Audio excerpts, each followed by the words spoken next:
Butter garlic rice ಮತ್ತು curd paneer, ಮೊಸರು ಹಾಕಿ ಮಾಡಿದ ಪನ್ನೀರ್ ಇವತ್ತಿನ ರೆಸಿಪಿ. ಸುಲಭ ರೀತಿಯಲ್ಲಿ ಮಾಡಬಹುದಂತಹ ರೆಸಿಪಿ ಇವತ್ತು. ನಮಸ್ತೆ ಫ್ರೆಂಡ್ಸ್, ಗುಡ್ ಫುಡ್ ಲ್ಯಾಂಡ್ ಚಾನಲ್ಗೆ ನಿಮಗೆಲ್ಲರಿಗೂ ಆತ್ಮೀಯ ಸ್ವಾಗತ. ಒಂದು ಅಗಲ ಪಾತ್ರೆಗೆ ನಾನಿಲ್ಲಿ ಒಂದು ದೊಡ್ಡ ಟೇಬಲ್ ಸ್ಪೂನ್ನಷ್ಟು, ಅಂದರೆ ಒಂದೂವರೆ ಟೇಬಲ್ ಸ್ಪೂನ್ನಷ್ಟು ಬೆಣ್ಣೆ ಹಾಕಿದ್ದೇನೆ. ಸಣ್ಣಗೆ ಕಟ್ ಮಾಡಿದ 2 ಟೇಬಲ್ ಸ್ಪೂನ್ನಷ್ಟು ಬೆಳ್ಳುಳ್ಳಿ ಸಿಪ್ಪೆ ತೆಗೆದು ಸಣ್ಣಗೆ ಕಟ್ ಮಾಡಿದ್ದೇನೆ. ಇದನ್ನಷ್ಟೇ 1-2 ಸೆಕೆಂಡ್ ಹುರಿದ್ರೆ ಸಾಕು. 1 table spoon ಆರಿಗ್ಯಾನೋ, 1 table spoon chilli flakes, ಇದನ್ನೆಲ್ಲ ಹಾಕಿ 2 ಸೆಕೆಂಡ್ ಹುರಿದ್ರೆ ಸಾಕು.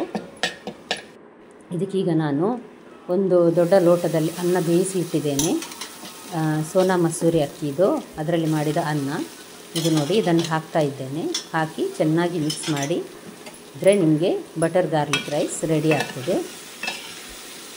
ಚೆನ್ನಾಗಿ ಈ ರೀತಿ ಮಿಕ್ಸ್ ಮಾಡಿ. ಮೊದಲನೇ ಬಾರಿ ನನ್ನ ವಿಡಿಯೋ ನೋಡುವ ವೀಕ್ಷಕರಾದರೆ ದಯವಿಟ್ಟು ಗುಡ್ ಫುಡ್ ಲ್ಯಾಂಡ್ ಚಾನಲನ್ನು ಸಬ್ಸ್ಕ್ರೈಬ್ ಮಾಡಿ, ಹಾಗೂ ನಿಮಗೆ ಇಷ್ಟ ಆದರೆ ಲೈಕ್ ಕೊಡಿ, ಹಾಗೂ ಫ್ಯಾಮಿಲಿ ಫ್ರೆಂಡ್ಸಿಗೆ ಶೇರ್ ಮಾಡೋದನ್ನು ಮರಿಬೇಡಿ. ನೋಡಿ ಚೆನ್ನಾಗಿ ಮಿಕ್ಸ್ ಆಗಿದೆ. ಇದೀಗ ನಾವು ಸ್ವಲ್ಪ ಕೊತ್ತಂಬರಿ ಸೊಪ್ಪೊಂದು ಹಾಕಿದರೆ ಬಟರ್ ಗಾರ್ಲಿಕ್ ರೈಸ್ ರೆಡಿ ಆಯಿತು. ತಿನ್ನಲಿಕ್ಕೆ ತುಂಬ ರುಚಿ ಆಗ್ತದೆ. ಇದು ಟಿಫಿನ್ ಬಾಕ್ಸ್ ರೆಸಿಪಿ ಅಂತಲೇ ಹೇಳ್ಬೋದು. ಇದು ಬೆಳಗಿನ ಗಡಿಬಿಡಿಗೆ ಇದು ತುಂಬ ಸುಲಭದಲ್ಲಿ ಮಾಡಬಹುದಾದಂತಹ ಅಡುಗೆ. ಇದು ತಿನ್ನಲಿಕ್ಕೆ ಸಹ ಅಷ್ಟೇ ರುಚಿಯಾಗಿ ಬರ್ತದೆ. ಇದು ನೋಡಿದ್ರಲ್ಲ, ಒಮ್ಮೆ ದಯವಿಟ್ಟು ಟ್ರೈ ಮಾಡಿ ನೋಡಿ, ಹಾಗೂ ಲೈಕ್ ಬಟನನ್ನು ಪ್ರೆಸ್ ಮಾಡೋದನ್ನು ಮರಿಬೇಡಿ. ಇಲ್ಲಿ ನಾವೀಗ ದಹಿ ಪನ್ನೀರ್ ಮಾಡುವ. ಒಂದು ದೊಡ್ಡ ಟೇಬಲ್ ಸ್ಪೂನ್ನಲ್ಲಿ ತುಪ್ಪಕ್ಕೆ 1.5 ಟೇಬಲ್ ಸ್ಪೂನ್ನಷ್ಟು ನಾನಿಲ್ಲಿ ಕಡಲೆ ಹಿಟ್ಟು ಹಾಕಿದ್ದೇನೆ. ಕಡಲೆ ಹಿಟ್ಟು ಹಾಕಿ ಚೆನ್ನಾಗಿ ಹುರಿಬೇಕು. ಇದನ್ನು ಮೆಲ್ಲ ಹುರಿಯಲು ನಾನಿದನ್ನು ಹುರಿತಾ ಇದ್ದೇನೆ.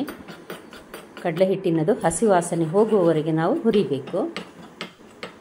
ಇದೇ ರೀತಿ ಸ್ವಲ್ಪ ಬಣ್ಣ ಬದಲಾಗ್ತದೆ ನೋಡಿ. ಈಗ ಆಯ್ತಿದು. ನಾನು ಗ್ಯಾಸ್ ಆಫ್ ಮಾಡಿ ಪಕ್ಕಕ್ಕೆ ಇಡ್ತೇನೆ ಇದನ್ನು. ಈಗ ಇಲ್ಲೊಂದು ಪಾತ್ರೆಗೆ ನಾನು ಸಾಧಾರಣ ಒಂದು 300 ಗ್ರಾಮಿನಷ್ಟು ನಂದಿನಿ ಮೊಸರು ಇದೆ ನೋಡಿ, ಅದನ್ನು ತೆಗೆದುಕೊಳ್ತಾ ಇದ್ದೇನೆ. ದಪ್ಪ ಮೊಸರು ಸಾಧಾರಣ 1-1.5 ಲೋಟ ಬರ್ತದೆ ಇದರಲ್ಲಿ. ಇದಕ್ಕೆ 1 ಟೀ ಸ್ಪೂನ್ನಷ್ಟು ಕಸೂರಿ ಮೇಥಿ ಹಾಕಿದ್ದೇನೆ. ಸ್ವಲ್ಪ ಅರಸಿನ, ಖಾರಕ್ಕೆ ಬೇಕಾದಷ್ಟು ಕೆಂಪು ಮೆಣಸಿನ ಹುಡಿ ನಾನಿಲ್ಲಿ ಸ್ವಲ್ಪ ಹಾಕ್ತೇನೆ. ನೀವು ಖಾರ ಜಾಸ್ತಿ ತಿನ್ನುವವರಾದರೆ ಸ್ವಲ್ಪ ಹಾಕ್ಕೊಳ್ಬೋದು. ಒಂದು ಅರ್ಧ ಚಮಚದಷ್ಟು ಕುಟ್ಟಿದ ಕರಿಮೆಣಸು ತರಿಯಾಗಿ, 1 ಕಾಯಿ ಮೆಣಸು, ಮತ್ತು ಈಗ ತುಪ್ಪದಲ್ಲಿ ಹುರಿದ ಕಡಲೆ ಹಿಟ್ಟಿದು, ಮತ್ತು ಉಪ್ಪು ರುಚಿಗೆ ಹಾಕಿ ಇದನ್ನೊಮ್ಮೆ ಚೆನ್ನಾಗಿ ಮಿಕ್ಸ್ ಮಾಡುವ. ನಾವೀಗ ನೋಡಿ ಎಲ್ಲವನ್ನು ಹಾಕಿದ್ದೇನೆ. ಇದಕ್ಕೆ ಇನ್ನೇನು ಹೆಚ್ಚು ಸಾಮಗ್ರಿ ಇಲ್ಲ. ಚೆನ್ನಾಗಿ ಮಿಕ್ಸ್ ಮಾಡಿದರೆ ಇದು ಸಹ ಅಷ್ಟೇ ತಕ್ಷಣ ಮಾಡ್ಬೋದು. ಏನು ತುಂಬ ಹೊತ್ತು ಟೈಮ್ ತೆಗೆದುಕೊಳ್ಳೋದಿಲ್ಲ.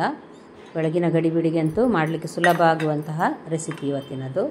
200 ಗ್ರಾಮ್ನಷ್ಟು ನಂದಿನಿ ಪನ್ನೀರ್ ತೆಗೆದುಕೊಂಡಿದ್ದೇನೆ ನಾನು.